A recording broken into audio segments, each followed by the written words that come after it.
चलिए बच्चों नमस्कार, मैं आर के राजा सर। आज आप लोगों को मैं फिर से 12th क्लास का बायोलॉजी लेकर के आया। जो भी बच्चे 12th क्लास में हैं और साइंस पढ़ रहे हैं, साइंस से अगर पढ़ रहे हैं तो आपका एग्जाम इसी 2026 जो वर्ष आने वाला है इसी में होने वाला है। और ये जो एग्ज़ाम होने वाला है बहुत ही अच्छे तरीके से, बहुत ही बारीकी से, बहुत ही बेहतरीन ढंग से लिया जाएगा। तो आप लोग अपने पढ़ाई का प्रिपरेशन किस ढंग से कर रहे हैं ये बहुत मैटर कर रहा है। अगर आप अपने पढ़ाई का तैयारी बहुत ही अगर बेहतरीन ढंग से कर रहे हैं तो आप बहुत अच्छा चीज़, बहुत अच्छे मार्क्स अचीव कर पाएंगे। अगर आपका तैयारी अच्छे ढंग से नहीं हो रहा है तो आप बहुत बड़ा कुछ नहीं कर पाएंगे, नॉर्मल सा सेकंड डिवीजन फर्स्ट डिवीजन ला करके रह जाएंगे। तो मैं आपको ये कहना चाह रहा हूँ कि आप एक बेहतर प्लेटफॉर्म की तरफ मूव करें, वो भी नेशनल कोचिंग सेंटर की तरफ, जो कि आपको एप्लीकेशन पर पढ़ने का मौका देती है, plus live class, recorded batch, test series, सारे चीज़ों पे आप अपना मेहनत कर सकते हैं और अपने 12th का जो एग्जाम है उसको बेहतर बना सकते हैं। चाहे आप 10th में हैं तो भी आप नेशनल कोचिंग सेंटर से जुड़े, आप आर्ट्स सब्जेक्ट से 12th हैं तो भी आप नेशनल कोचिंग सेंटर से जुड़े। पूरे सब्जेक्ट का जानकारी आपको यहाँ मिलेगा, पूरे सब्जेक्ट का पढ़ाई करवाया जाएगा, चाहे आप 10th में हो, 12th आर्ट्स में हो, चाहे 12th साइंस में हो, पूरी जानकारी मिलेगी। फिलहाल हम लोग जो आए हैं अभी जो इस वीडियो में आपको 12th का बायोलॉजी, जो कि पिछले दिन हम लोग पढ़ा चुके हैं, उसके जस्ट आगे। पिछले दिन हम लोग क्या पढ़े थे आपको मालूम है? आपको हम फलेरिया रोग के बारे में पिछले दिन पढ़ाए थे, पिछले टॉपिक में।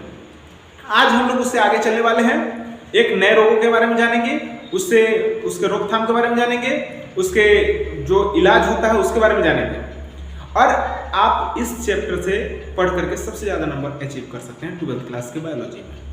तो चलिए देर ना करते हुए शुरू करते हैं क्वेश्चन और आज का क्लास। तो चलिए आइए देखते हैं बोर्ड पे, ध्यान दीजिएगा। आपके सामने अभी जो दिख रहा होगा लैंगिक जनन और उसके द्वारा जो होने वाले संचारित रोग हैं, यानी उसके द्वारा होने वाले जो रोग हैं वो, इसको इंग्लिश में शॉर्टकट में एसटीडी कहते हैं। सेक्सुअल, देखिए कहीं लिखा है transmitted disease, sexual transmitted disease यानी एसटीडी, इसी को बोलते हैं एसटीडी, समझ रहे हैं? यानी लैंगिक जनन संचारित रोग। अब हम लोग इसमें पढ़ने वाले हैं जो चीज, उसको आप लोग ध्यान से देखेंगे। सबसे पहले आपके मन में भी विचार आएगा कि आखिर लैंगिक जनन संचारित रोग क्या होता है, इसको देखेंगे। तो यौन संबंधों के कारण उत्पन्न होने वाले रोग को लैंगिक जनन संचारित रोग कहते हैं। यानी कि यौन संबंध के कारण जो रोग उत्पन्न हो जाए उसी रोग को क्या बोलते हैं? यौन संचारित रोग। या यहां पर देखिएगा लैंगिक जनन संचारित रोग भी इसी को कहते हैं। चलिए, ऐसे रोग बैक्टीरिया, वायरस, प्रोटोजोआ, यीस्ट जैसे सूक्ष्म जीवों के कारण होता है।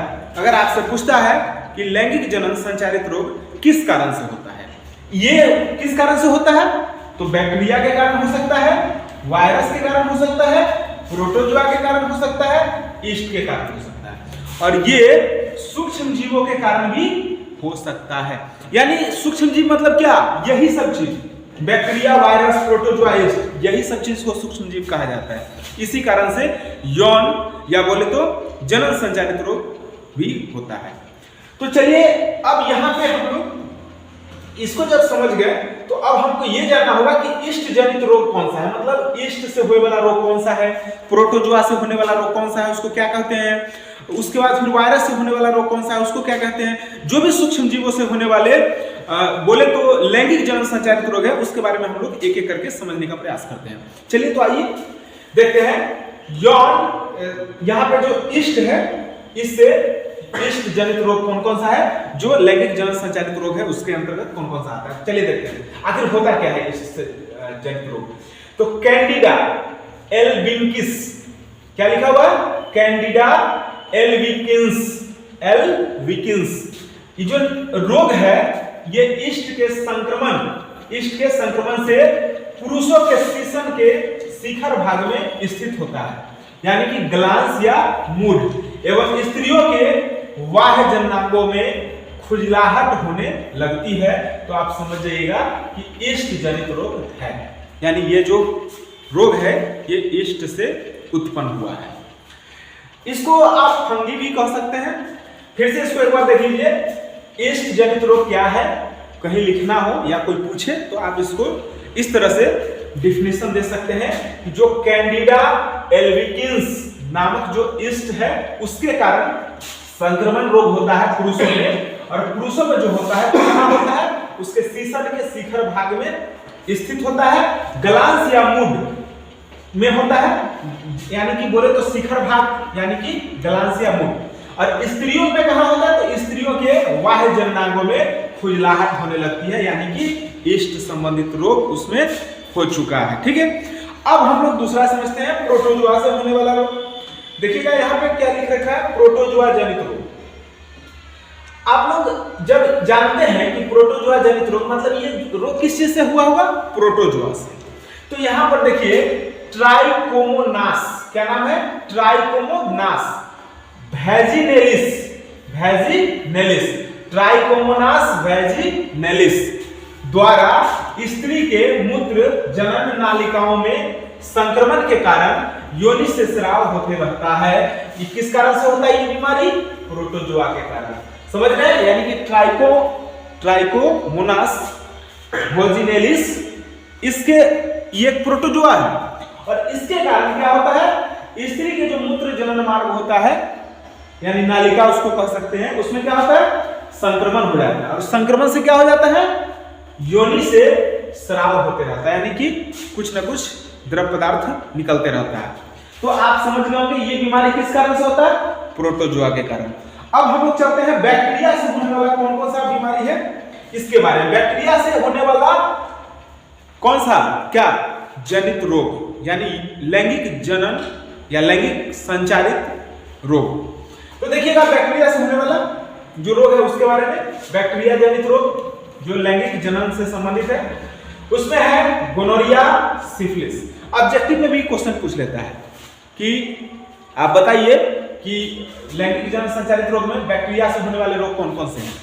तो यहाँ पे आपको नाम ले लेना होगा गोनोरिया और सिफिलिस का, दोनों के बारे में आप लिख दीजिएगा कि हाँ ये दोनों होता है, तो आपका 2 नंबर मिल जाएगा। ऑब्जेक्टिव में चाहे 2 जगह पूछ रहा है, चाहे एक ही जगह 3 को दे दिया और उसमें आपको इनमें से सभी, तो इनमें से सभी को टिक कर लीजिएगा।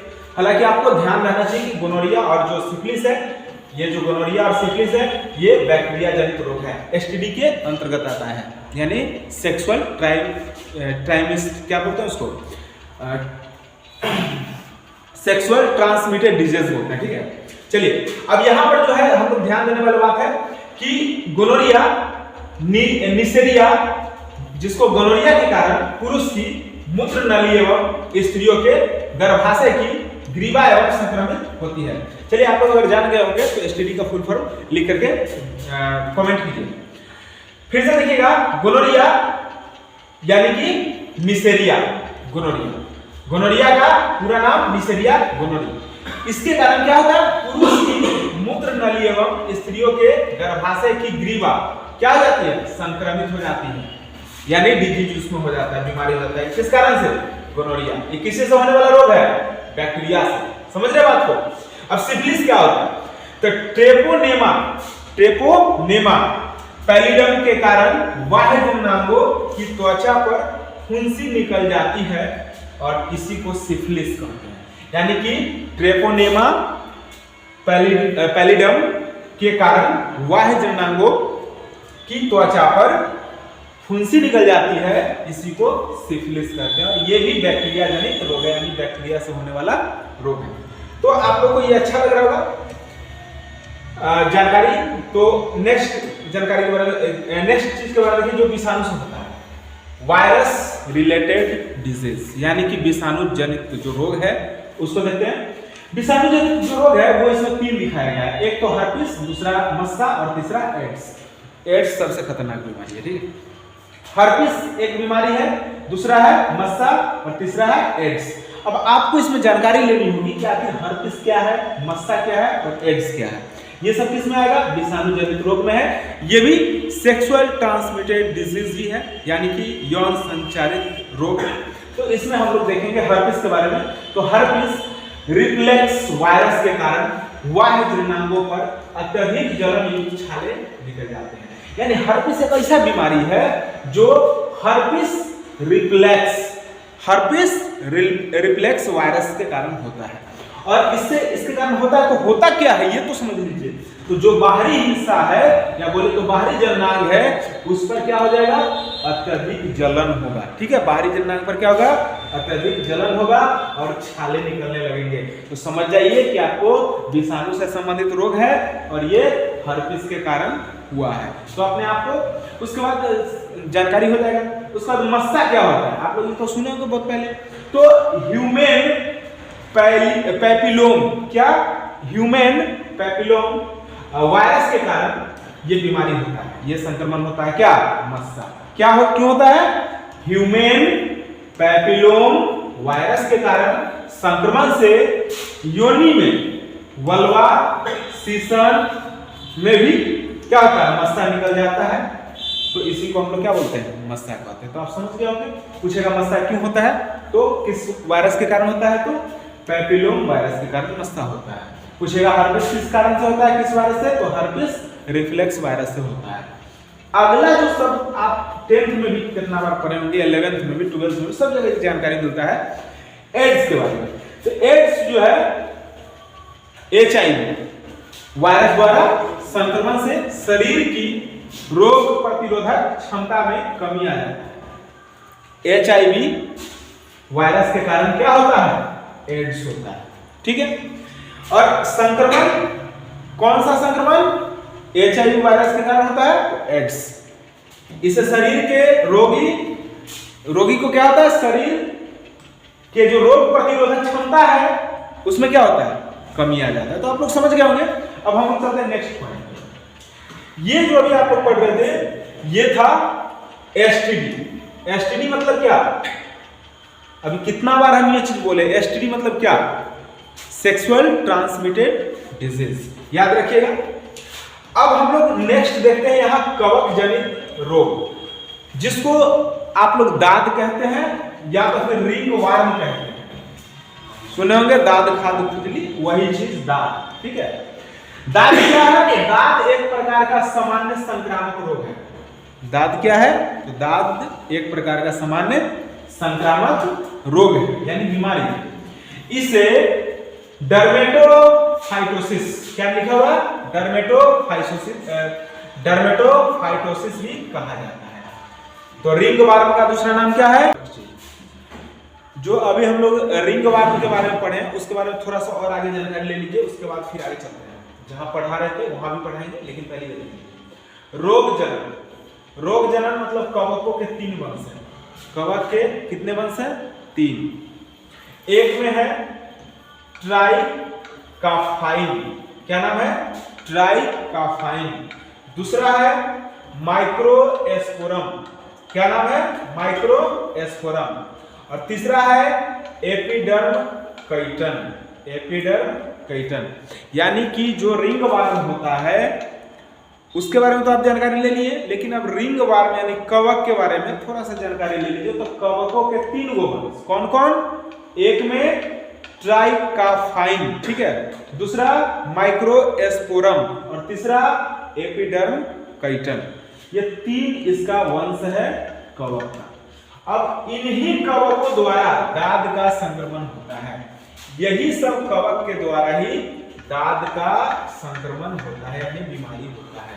अब इसके आगे आपको जानकारी ये मिल रहा है कि इससे प्रभावित अंग कौन सा है। यानी कि दाद अगर होता है तो इससे कौन सा अंग प्रभावित होता है? फुल बॉडी में से कौन सा? तो त्वचा। यानी ये त्वचा को नुकसान पहुंचाता है। कौन? रोग का संचरण। रोग का संचरण कैसे होता है? तो संक्रमित व्यक्ति के रोग प्रभाषित भाग, थोड़ा सा इसको ऊपर करने के बाद आपको क्लियर दिखेगा। देखिए यहां पे आपको देखना यह है कि रोग का संचरण कैसे होता है।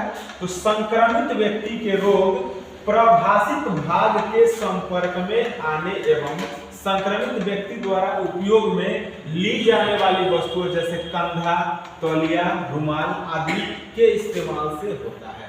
यानी आपको ये चीज सीखना चाहिए कि कवक आखिर कैसे होता है। तो कवक होने का जो मूल चीजें हैं कि अगर आप किसी को पहले से फंगी हो चुका है यानी रिंग वार्म हो चुका है, दाद हो चुका है, तो वो कवक की वजह से होता है।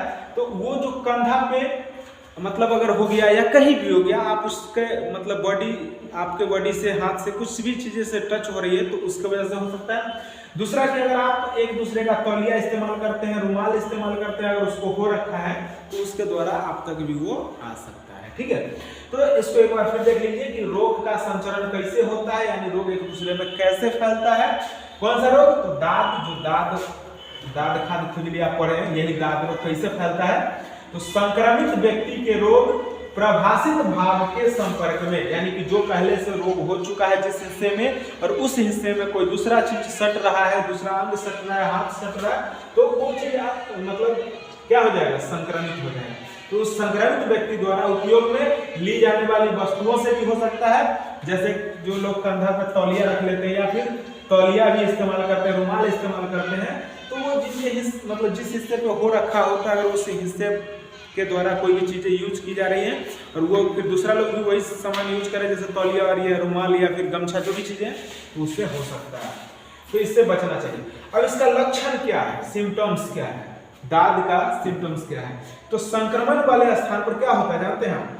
जिस स्थान पर अगर किसी को दाद हो रखा है तो वहां पर उसको क्या होगा? सिम्टम्स, लक्षण क्या होगा उसका जो लक्षण है वो होगा, वहां पे खुजली होता है। जहां पे दाद हो जाता है वहां पे क्या होता है? खुजली होते रहता है।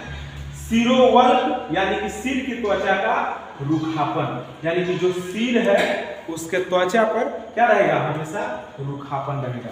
त्वचा का शुष्क होना, शुष्क मतलब क्या? सूख जाएगा, उसमें का नमी खत्म हो जाएगा। एवं त्वचा की पपड़ियां उतरने लगेगी, और त्वचा पर से क्या होता है? पपड़ी हटने लगता है। चलिए इसका एक और आप लोग को हम चीज बताएं। आप लोग के माथे यानी सिर पर बाल होगा, लेकिन आप लोग रुस्सी से परेशान होंगे। तो आज मैं आपको बता दूं कि आपके जो माथे में, सिर में रुस्सी हुए हैं, वो रुस्सी क्यों हुए हैं? आप जानते हैं इस बात को? आपका रुस्सी होने का मेन रीजन है कि आपके जो सर है उसमें कवक का कहीं ना कहीं घर है। अगर उस कवक को आप अपने सिर से हटा देंगे तो आपका ये परेशानी सॉल्व हो जाएगा। तो आप लोग प्रयास करेंगे इसमें। अभी अगर हम आपको आगे इसका निदान भी बताएंगे तो आप लोग वीडियो में बने रहे रेगुलर। चलिए देखते हैं। तो आप सीख गए होंगे कि कवक के कारण ही दाद होता है, या फिर इसका जो लक्षण है कि त्वचा सूखा हुआ रहता है, वहां से पपड़ियां उतरने लगती हैं, ये सभी कवक के कारण ही होता है। तो यहाँ पे जो है देख लीजिएगा एक बार कि लक्षण क्या है, संक्रमण वाले स्थान पे क्या क्या होता है। तो खुजली होता है, सिरोवल्क यानी कि सिर की जो त्वचा है उसमें रूखापन आ जाएगा, त्वचा का शुष्क होना यानी सूख जाएगा, और उसके बाद त्वचा की पपड़ियां क्या होता है? उतरने लगता है। समझ गए होंगे। अब चलते हैं प्रिवेंशन यानी रोकथाम। ये रोकथाम के बारे में आपको थोड़ा जानकारी दे दें तो संक्रमित व्यक्ति द्वारा उपयोग की गई वस्तु से दूरी रखना चाहिए। अगर किसी व्यक्ति को दाद हो चुका है या फिर जो आपको रूसी टाइप का जो बोले वो हो चुका है, पपड़ियां उतर रही हैं, तो वो जो भी चीजें यूज कर रहे हैं उस चीज को आप यूज ना करें। उसको यूज करने से आपको भी हो सकते हैं, तो आप इससे बच के रहें। उसके बाद आपको मैं दूसरा बता दूं, डर्मेटोलॉजिस्ट, जो डर्मेटोलॉजिस्ट है यानी बोले तो चर्म रोग विशेषज्ञ, यानी जो चमड़ा का इलाज, चमड़ा मतलब क्या, स्किन का जो इलाज करते हैं, स्पेशलिस्ट हैं, उनसे आप परामर्श लें और अपना इलाज करें। यानी कि मैं आपको डायरेक्ट कोई दवा तो नहीं बता सकता, क्योंकि दवा कभी भी बिना डॉक्टर के सलाह से नहीं लेनी चाहिए। तो आप डॉक्टर से एक बार सलाह लें और उसके बाद इसका सही इलाज करवाएं, ताकि समय पे इलाज हो जाए तो अच्छा रहेगा। ठीक है, चलते हैं अब हम लोग नेक्स्ट में आ गया आपको हेपेटाइटिस। हेपेटाइटिस को जॉन्डिस भी कहते हैं। हेपेटाइटिस को क्या बोलते हैं? जॉन्डिस भी इसी को कहते हैं। तो चलिए अब आपको मैं थोड़ा सा इसमें और जानकारी दे दूं। यहाँ पे जो हेपेटाइटिस या जॉन्डिस, जिसको इंग्लिश में हेपेटाइटिस कहते हैं, लगभग सेम चीज है। यहाँ देखते हैं कि आखिर ये हेपेटाइटिस या जॉन्डिस होता क्या है। तो हेपेटाइटिस या जॉन्डिस यह एक प्रकार का संक्रामक रोग है। कैसा रोग है? संक्रामक रोग है, जो हेपेटाइटिस वायरस के द्वारा उत्पन्न होता है। क्वेश्चन पूछेगा, जॉन्डिस किस वायरस के कारण उत्पन्न होने वाला रोग है? जॉन्डिस किस वायरस के कारण उत्पन्न होने वाला रोग है? तो हेपेटाइटिस वायरस के कारण उत्पन्न होने वाला रोग है। कौन सा है रोग जो हेपेटाइटिस वायरस के कारण उत्पन्न होता है? जॉन्डिस। समझ गए? एकदम क्लियर। यह वायरस दूषित जल एवं भोजन द्वारा शरीर में प्रवेश कर रक्त लार आदि को संक्रमित करते हैं। यानी कि यह जो वायरस है खराब पानी से होता है। अभी तक आपको इस चैप्टर में मैंने जितना डिजीज बताया, जितना बीमारी के बारे में चर्चा की, अधिकतर बीमारी जो है ना गंदा पानी और खराब भोजन की वजह से हो रहा है। रख रखाव सही ढंग से न होने के कारण, मक्खियों के बैठने के कारण, मच्छरों के बैठने के कारण ये सब बीमारी हो रहा है। और अधिकतर दूसरा किसी चीज से बहुत ही कम मात्रा में होता है। बैक्टीरिया, वायरस और प्रोटोजोआ, ईस्ट, यही सब चीज से बीमारी हो रहा है। इस सब चीज पे इसमें आंखों का सफेद भाग पीला हो जाता है। आपका इसमें थोड़ा सा ध्यान देने वाली बात यह है कि आप जब देखेंगे, किसी को पहचानना चाहेंगे कि कैसे हम जाने कि इसको हेपेटाइटिस हो गया है, जॉन्डिस हो गया है, आप लोग घर में भी सुने होंगे, तो आपका सबसे पहला जो ऑप्शन है अगर इसका आंख पीला पीला हो चुका है नहीं? तो इसमें आंखों का सफेद भाग जो होता है तो क्या हो जाएगा? पीला हो जाता है। समझे? मूत्र का रंग कैसा हो जाएगा? गाढ़ा हो जाएगा एवं कैसा? पीला हो जाएगा। गाढ़ा पीला मतलब क्या हो गया? हेपेटाइटिस। उसके बाद उसमें हल्का बुखार भी रहेगा, मतलब आप नॉर्मल नहीं रहेंगे, बुखार रहेगा, फीवर रहेगा। ठीक है? इससे सिर दर्द भी रहेगा। इससे क्या होगा? सिर दर्द भी रहेगा। मतलब आपको चार चीजों को समझना है कि अगर किसी को हेपेटाइटिस है तो उसका मुख्य जो लक्षण है, उसके शरीर में बुखार और बुखार के साथ सर दर्द। अधिकतर आदमी को बुखार के साथ सर दर्द होता भी है, बहुत आदमी को नहीं भी होता है, लेकिन ये दो चीजें होंगी। साथ में उसका मेन जो चीज है, मूत्र का रंग पीला तो हो जाएगा, नॉर्मल लोगों को अभी पीला हो जाता है कभी कभी, लेकिन गाढ़ा पीला हो जाएगा एकदम। ठीक है? उसके बाद आंख भी जो ना, जो सफेद हिस्सा होता है आंख का, वो भी कैसा हो जाएगा? पीला हो जाएगा। तो इस बातों को आप समझ गए होंगे। अब हम लोग चलते हैं थोड़ा सा और आगे, और इसमें आपको देखने वाली बात ये है, नोट में कुछ बात आपको बताया गया है, इसको भी आप लोग ध्यान से देखिएगा। रक्त में बिलिरुबिन, क्या? बिलिरुबिन नामक पित्त का जो कण है, उसकी अधिक मात्रा के कारण रोगी के संपूर्ण शरीर एवं आंख में पीलापन आ जाता है। अब आपको ये चीजें जानकारी होनी चाहिए कि आदमी के यानी मनुष्य के शरीर में, यानी संपूर्ण शरीर में, ठीक ना, एवं आंखों में जो पीलापन आ जाता है वो क्यों आ जाता है? कभी इस पे सोचे हैं? जो हेपेटाइटिस या जॉन्डिस बीमारी होता है, उस टाइम आप देखे होंगे कि मनुष्य का आंख पीला हो गया, मूत्र पीला हो रहा है, पूरा शरीर पीला पड़ने लगा है। आखिर ये क्यों होता है पीला? कोई तो रीजन होगा। तो ये बिलिरुबिन नामक जो पित्त है, उसके कण का मात्रा जो है ना इसमें बढ़ जाता है शरीर में। किसका? बिलिरुबिन नामक पित्त होता है, उसका कण का मात्रा यानी वो बहुत ज्यादा मात्रा में बढ़ जाता है, जिसके कारण मूत्र का रंग, पूरे बॉडी का रंग, आंख का रंग, ये सब अधिक संभावना है कि पीला होने लगता है। तो आप समझ गए होंगे बात को। और ये सब किसमें होता है? हेपेटाइटिस या जॉन्डिस में होता है। चलिए अब हम आपको इसके आगे जो ले चलते हैं, आपको कुछ देर पहले मैंने बताया था, कुछ देर पहले आपको मैंने क्या बताया था? जब आप लोग यहां तक समझ गए तो अब आपको समझने की बारी है नियंत्रण का, यानी कि जो हेपेटाइटिस है या फिर जो जॉन्डिस है, उसको हम लोग कैसे नियंत्रण कर सकेंगे, उसके नियंत्रण को देखिए, उसके नियंत्रण के बारे में जानेंगे। अब आपको यहाँ पे दिख रहा होगा नियंत्रण यानी कंट्रोल, यानी कि हम लोग जॉन्डिस को कैसे कंट्रोल करेंगे।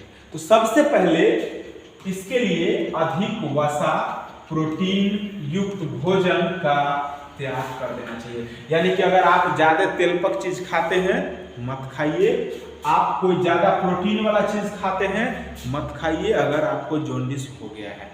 तो आपका जॉन्डिस जो है यानी हेपेटाइटिस है कंट्रोल में आने लगेगा। ठीक है, और उस सब चीज छोड़ने के बाद दूसरा भी इसमें कह रहे हैं कि इसके लिए मिर्च मसाला युक्त भोजन का त्याग कर देना चाहिए, यानी मिर्च मसाला युक्त जो भी आप भोजन कर रहे हैं उसको खाना छोड़ दीजिए। इससे आपको क्या फायदा होगा कि आप जो भी आपको हेपेटाइटिस यानी कि आपको ये जॉन्डिस नामक जो बीमारी हो गया है वो आपका क्या हो जाएगा, कंट्रोल में आ जाएगा। उसके बाद इसके लिए रोगी को इंटरफेरॉन नामक सुई लगवानी चाहिए। अगर आपका बहुत ज्यादा हो चुका है, कंट्रोल से बाहर है, तो आप इंटरफेरॉन नामक जो सुई है उसको लगवाइए। आपका जॉन्डिस क्या होगा, कंट्रोल में आएगा, धीरे धीरे ठीक होने की संभावना बढ़ जाएगी। नेक्स्ट हम लोग इसका रोकथाम के बारे में पढ़ेंगे कि आखिर जॉन्डिस का रोकथाम कैसे किया जाए, यानी कि प्रिवेंशन कैसे किया जाए। तो इसके लिए व्यक्तिगत साफ सफाई पर विशेष ध्यान देना चाहिए, यानी कि जिस व्यक्ति को हो गया है या जो व्यक्ति को नहीं भी हुआ है लेकिन आगे नहीं होना चाहिए, उसके लिए अपना शरीर का साफ सफाई, साथ ही साथ वातावरण जहां रह रहे हैं उस जगह का साफ सफाई समय समय पे करते रहना चाहिए। उसके बाद इसके लिए ईख का रस, क्या, ईख का रस मूली के साथ गुड़ का सेवन करना चाहिए, यानी कि ऊख जगह कहते हैं ना, गन्ना के खेत, वही ईख का रस क्या करना चाहिए, पीना चाहिए। और मूली के साथ क्या खाना चाहिए, गुड़ खाना चाहिए, मीठा, समझ रहे ना, खाना चाहिए। इससे भी रोगी को बहुत सुधार होता है। इसके साथ रक्त का आदान प्रदान से पूर्व उसकी जांच करना चाहिए, यानी कि अगर कहीं से उसको ब्लड की कमी है, चाहे किसी को ब्लड देना है, तो इससे पहले उस ब्लड के सही से जांच कर ले, उसके बाद ही ब्लड ले चाहे दे, यानी कि ब्लड का आदान प्रदान करें। इसके आगे जो इसमें और एक प्रिवेंशन में है कि इसके लिए हेपेटाइटिस बी का टीका लगवानी चाहिए, यानी कि अगर इस बीमारी से आपको बचना है तो हेपेटाइटिस बी का टीका लगवाना चाहिए। और ये भी जो है ना एक बहुत ही खतरनाक बीमारी है हेपेटाइटिस, जॉन्डिस, और ये भी जानते हैं यौन लैंगिक जन संचारित रोग के अंतर्गत आता है। आपको अगर नहीं मालूम है तो आप NCERT का बुक लीजिए, उसको एक बार पढ़ के देखिए 12th क्लास का, फिर आपको पूरा जानकारी मिलेगा। ठीक है, हेपेटाइटिस बी भी इससे रिलेटेड, किससे, लैंगिक जनन संचारित रोग से रिलेटेड एक बीमारी है। अब हम लोग आगे बढ़ते हैं रेबीज। रेबीज के बारे में तो आप लोग सुने होंगे, रेबीज के बारे में सुने होंगे, कुत्ता काटने से होता है, कभी काटा कुत्ता, नहीं काटा। अगर कुत्ता काटता है तो बीमारी होता है, यही बीमारी होता है रेबीज। चलिए देखते हैं।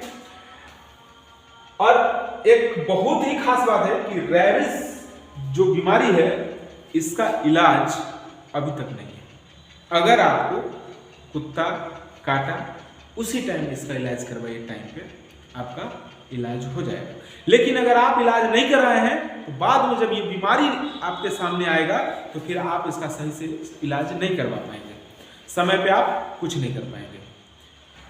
चलिए देखिएगा रेबीज। अब इस बीमारी के बारे में भी आप लोग बहुत पहले से परिचित होंगे, जानते भी होंगे। तो चलिए अभी इसके बारे में मैंने बताया भी बहुत सारा चीज। तो रेबीज भी जो है ना ये एक प्रकार का क्या है, संक्रामक रोग ही है। रेबीज क्या है, एक प्रकार का संक्रामक रोग ही है जो रैबिडो वायरस के कारण उत्पन्न होता है। किस वायरस के कारण, रैबिडो वायरस के कारण क्या होता है, रेबीज उत्पन्न होता है। ठीक है, यह वायरस कुत्ता, बिल्ली, चमगादड़, गिद्ध, इस सब जंतुओं में पाया जाता है। आपसे क्वेश्चन पूछेगा रेबीज, आप लोग तो पहले से भी जानते होंगे, सिर्फ कुत्ता को काटने से, मतलब कुत्ता अगर किसी मनुष्य को या किसी भी चीज जानवर को काट ले तो उसमें रेबीज ट्रांसफर हो जाता है। यानी कि सीधा हम ये जानते हैं कि रेबीज नामक जो वायरस या बीमारी जो होता है वो, या फिर जो रैबिडो है, रैबिडो ये जो वायरस है ये सिर्फ कुत्ता में पाया जाता है, लेकिन ऐसा नहीं है।